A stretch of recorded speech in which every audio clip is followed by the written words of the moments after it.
महानदी जल विवाद भारत में नदी जल बंटवारे को लेकर अलग अलग राज्यों में चलने वाले बहुत से विवादों में से एक विवाद है। महानदी जल विवाद की शुरुआत कब हुई थी, इसके प्रमुख कारण क्या हैं, इसी विषय पर हम आज डिस्कस करने वाले हैं इस प्रोग्राम में।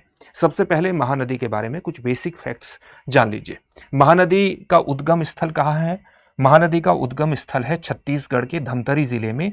सिहावा की पहाड़ियों से इसका उद्गम होता है और ये एक बड़े क्षेत्र से, छत्तीसगढ़ के बड़े क्षेत्र से बहती हुई उड़ीसा में प्रवेश करती है और यहाँ पर उड़ीसा के तट में बंगाल की खाड़ी में गिर जाती है डेल्टा बनाते हुए। इसका जो डेल्टा है ये भारत के सबसे उपजाऊ क्षेत्रों में शामिल है। महानदी के माध्यम से न केवल किसानों को कृषि उपज को सफल समर्थन मिलता है बल्कि मत्स्य पालन में भी ये विशिष्ट भूमिका का निर्वहन करती है और कई जल विद्युत परियोजनाएं चलने के कारण बिजली उत्पादन में भी इसकी एक प्रमुख भूमिका है। अगर हम इसके कैचमेंट एरिया को देखें, जल ग्रहण क्षेत्र को देखें, तो ये एक बड़े जल ग्रहण क्षेत्र का निर्माण करती है। इसका टोटल जल ग्रहण क्षेत्र कैचमेंट एरिया 1,41,900 स्क्वायर किलोमीटर का है, जिसका लगभग 53.9% कहां पर पड़ता है? छत्तीसगढ़ राज्य में पड़ता है और 45.73% कहां पर पड़ता है? ओडिशा में पड़ता है। इसका थोड़ा सा हिस्सा मध्य प्रदेश में भी पड़ता है कैचमेंट एरिया, क्योंकि कैचमेंट एरिया में वो सारा एरिया शामिल हो जाता है जो इसकी सहायक नदियों के द्वारा, अलग अलग धाराओं के द्वारा इसमें आकर के गिरता है। तो आप देख सकते हैं कि इसकी कई सहायक नदियां हैं, जैसे शिवनाथ, हसदेव, मांद, ईब नदी, तेल नदी, सतकोशिया नदी। इस प्रकार से एक बड़े कैचमेंट एरिया का ये निर्माण करती है, जिसका कितना हिस्सा छत्तीसगढ़ में ज्यादा हिस्सा पड़ता है कैचमेंट एरिया का और उड़ीसा में थोड़ा सा कम एरिया इसका पड़ता है। लगभग 858 किलोमीटर की दूरी तय करती है। कई जगहों पर 851 का भी आंकड़ा आपको मिलेगा, लेकिन 851 से लेकर के 858 किलोमीटर का आप इसको मानिए कि ये इतनी लंबी दूरी तय करती है। विवाद की शुरुआत कैसे हुई, विवाद के प्रमुख कारण क्या है, ये जानना आपके लिए बहुत इंपॉर्टेंट है, उस पर हम बात करेंगे। लेकिन उससे पहले इस बात को विशेष तौर से ध्यान में रखिएगा कि आप घर पर बैठकर ही अपनी जीएस की पूरी तैयारी कर सकें। इसको ध्यान में रखते हुए दृष्टि संस्थान का GS studio foundation live online course आपके लिए विशेष रूप से उपयोगी है। ये मात्र 34,999 में आपकी जीएस की तैयारी को केवल 14 महीने में ही पूरा करा देगा।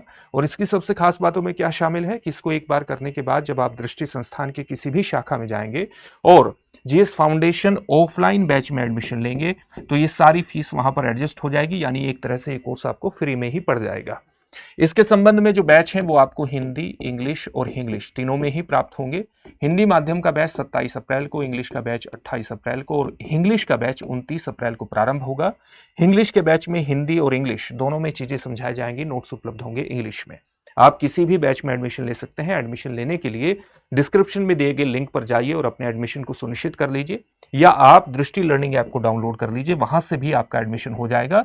जब एडमिशन ले रहे हो और इस फीस पर आपको एक बड़ा डिस्काउंट चाहिए तो मनीष कोड का इस्तेमाल करिएगा। यहां पर मैक्सिमम डिस्काउंट आपको प्राप्त हो जाएगा मनीष कोड का इस्तेमाल करने से। इस फीस को आप ईएमआई पर भी जमा करा सकते हैं। किसी भी प्रकार का डाउट हो तो 8750187501 पर कॉल कर लीजिएगा। अब देखते हैं कि महानदी को लेकर के, महानदी के जल को लेकर के जो विवाद है वो किन कारणों की वजह से है। वर्ष 2016 में ओडिशा सरकार ने ये छत्तीसगढ़ पर आरोप लगाया कि छत्तीसगढ़ सरकार ने महानदी पर 8 बैराज बनाए हैं। बैराज किस प्रकार की संरचना होती है? कम ऊंचाई की संरचना होती है और इसमें कई गेट लगे होते हैं। इसके माध्यम से आप किसी नदी जल के प्रवाह को मोड़ सकते हैं और इसका प्रयोग पेयजल आपूर्ति के लिए कर सकते हैं या कई बार सिंचाई के लिए भी इसका प्रयोग कर सकते हैं। ओडिशा ने कहा कि इन बैराजों के कारण ओडिशा में गैर मानसूनी समय में, जब मानसून नहीं होता है, मानसून का समय नहीं होता है, उसने इसमें जल की कमी को पैदा किया है महानदी में। और महानदी उसकी जीवन रेखा है ओडिशा की, क्योंकि न केवल ये कृषि को समर्थन प्रदान करती है बल्कि ओडिशा में बड़े स्तर पर मत्स्य पालन यानी मछली पालन के साथ साथ बिजली उत्पादन के लिए भी जिम्मेदार है। आप जानते हैं कि महानदी पर 1957 में हीराकुड बांध का निर्माण हुआ था, जो विश्व के सबसे लंबे बांधों में से एक है और बहुत बड़े स्तर पर इसका एक बड़ा महत्व है हीराकुंड बांध का। तो आप ये देखिए कि बिजली उत्पादन के दृष्टिकोण से, मत्स्य पालन के दृष्टिकोण से, कृषि के अंतर्गत महत्व है। तो ओडिशा ने कहा कि इसके लिए एक बहुत बड़ी समस्या पैदा हो जाएगी ओडिशा की जीवन रेखा के लिए। छत्तीसगढ़ ने कहा क्योंकि महानदी का जो कैचमेंट एरिया है वो ज्यादातर छत्तीसगढ़ में पड़ता है, इसलिए महानदी के जल का प्रयोग करने का उसका पूरा अधिकार है।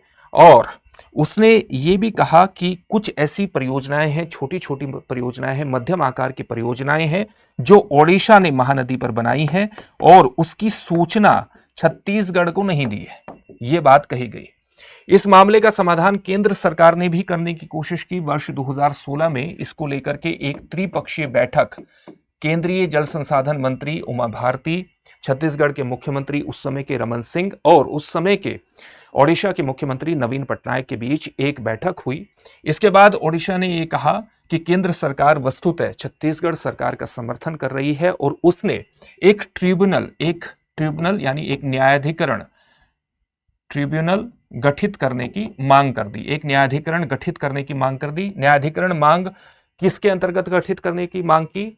Inter state voter dispute act 1956 के तहत एक ट्रिब्यूनल गठित करने की मांग कर दी। आप जानते हैं कि inter state voter dispute act 1956 में लाया गया था और ये संविधान के आर्टिकल 262 का प्रयोग करते हुए बनाया गया था, जो कि अंतर्राज्यीय नदी जल विवादों के समाधान का प्रयास करता है।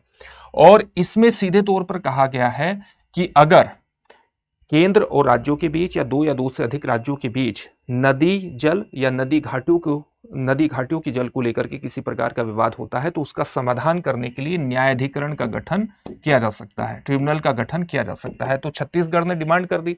साथ ही छत्तीसगढ़ ओडिशा सरकार ने इसकी डिमांड कर दी। साथ ही ओडिशा जो है वो दिसंबर 2016 में सुप्रीम कोर्ट में भी चला गया और सुप्रीम कोर्ट ने उसने एक मूल याचिका दायर कर दी संविधान के आर्टिकल 131 के तहत। अगर केंद्र और राज्य के बीच या दो से अधिक राज्यों के बीच किसी प्रकार का कोई विवाद होता है तो उस पर मूलभूत और अनन्य क्षेत्राधिकार किसका होता है? सुप्रीम कोर्ट ऑफ इंडिया का होता है। किस आर्टिकल के तहत होता है? 131 के तहत होता है। तो 131 के तहत दायर याचिका में ओडिशा ने मांग की कि छत्तीसगढ़ को जो वो बैराज बना रहा है, इन बैराज को बनाने से वस्तुतः रोका जाए। सुप्रीम कोर्ट ने जो अपना फैसला दिया वो कब दिया? जनवरी 2018 में अपना फैसला दिया और सुप्रीम कोर्ट ने एक ट्रिब्यूनल 1 महीने के भीतर गठित करने का केंद्र सरकार को निर्देश दिया। ट्रिब्यूनल गठित कब हुआ? मार्च 2018 में ट्रिब्यूनल गठित हुआ, जिसको हम महानदी वोटर डिस्प्यूट ट्रिब्यूनल के नाम से जानते हैं और इसके अध्यक्ष बनाए गए सुप्रीम कोर्ट के रिटायर्ड न्यायाधीश AM खानविलकर को इसका अध्यक्ष बनाया गया। AM खानविलकर ने, आप देखेंगे कि मार्च 2024 में इस पद से, अध्यक्ष के पद से इस्तीफा दे दिया और उसके बाद न्यायमूर्ति बेला M त्रिवेदी को इसका अध्यक्ष बनाया गया। अब हाल ही में इसका एक और निर्णय आया है। निर्णय क्या आया है इस ट्रिब्यूनल का? इस ट्रिब्यूनल का निर्णय 20 अप्रैल 2026 को आया है और उसने ओडिशा सरकार और छत्तीसगढ़ का सरकार को अपना समाधान सूत्र पेश करने के लिए कहा है कि उनका समाधान सूत्र क्या होगा, उसको पेश कर दीजिए 2 मई 2026 तक, वरना वो मेरिट के आधार पर निर्णय लेंगे और मेरिट के आधार पर निर्णय लिया जाएगा। इसी के कारण ये पूरा टॉपिक चर्चा में आया है। यही पूरा विवाद है। कैचमेंट एरिया भी आपने जान लिया और आपने ये भी जान लिया कि क्यों इसका कृषि के लिए, मत्स्य पालन के लिए एक विशिष्ट महत्व है, बिजली उत्पादन के अंतर्गत भी इसका महत्व है। अब इससे जुड़े हुए एक प्रश्न को देख लेते हैं। इसके प्रश्न क्या होगा आपके सामने? प्रश्न है, निम्नलिखित कथनों पर विचार कीजिए। पहला कथन है महानदी का उद्गम छत्तीसगढ़ के धमतरी जिले से होता है। दूसरा कथन है महानदी अरब सागर में जाकर के मिलती है। ऑप्शंस हैं आपके सामने, दोनों कथन सही हैं, दोनों कथन गलत है। कथन 1 सही है, कथन 2 गलत है, कथन 1 गलत है, कथन 2 सही है। इस प्रश्न का उत्तर कमेंट बॉक्स में कमेंट करके जरूर देना है और वीडियो को लाइक कीजिए, शेयर कीजिए अपने दोस्तों के साथ ताकि वो भी इस विवाद को समझ सकें, टॉपिक को समझ सकें। चैनल को सब्सक्राइब जरूर कर दीजिएगा। फिर से नए सेशन में मिलेंगे। धन्यवाद। अब एग्जाम की तैयारी को और बेहतर करने के लिए हमारे चैनल को लाइक, शेयर और सब्सक्राइब करना ना भूलें।